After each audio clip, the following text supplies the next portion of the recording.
Let's try to understand insert statement. In the previous sessions, we have seen practically and theoretically about the create statement, where we understood the syntax of the create statement for the table, and how we have understood how we can create a table in practically as well in a SQL Server Studio. So that is what means we have seen in this session. We are going to see about how we can insert some data in the relational database. That means when we have created table, we need some data in it. So that we are going to see it. And along with this insert statement syntax and what are the two methods to add rows or to a table that we are going to say. Now, once we have created a table, these are the some of the rows which are there, which we need to add. It means how we can add it. So that is something which is we need to understand. And we can say that create a table is the first step, and then populate table with the rows of the data. So this is the second step in any of the database design, or when we start with the schema designs.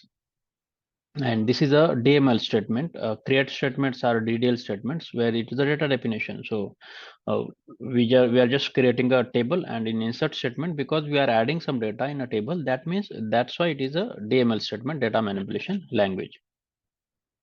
Now this is a syntax which is there. Insert into table name and column name 1, column name 2.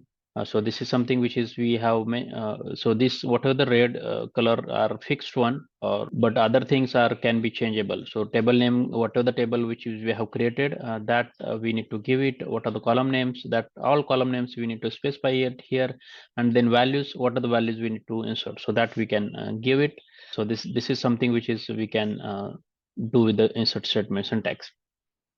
Now, since we have this data which is here, we can insert into author table, which is author ID, last name, first name, email, city, country, and values.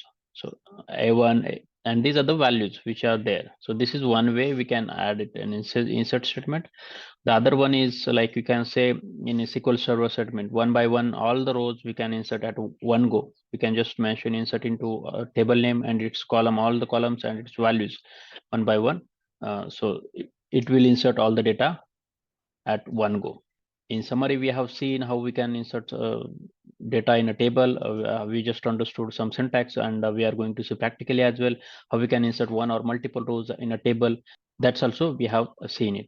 I hope you liked it, and I will see you in next session.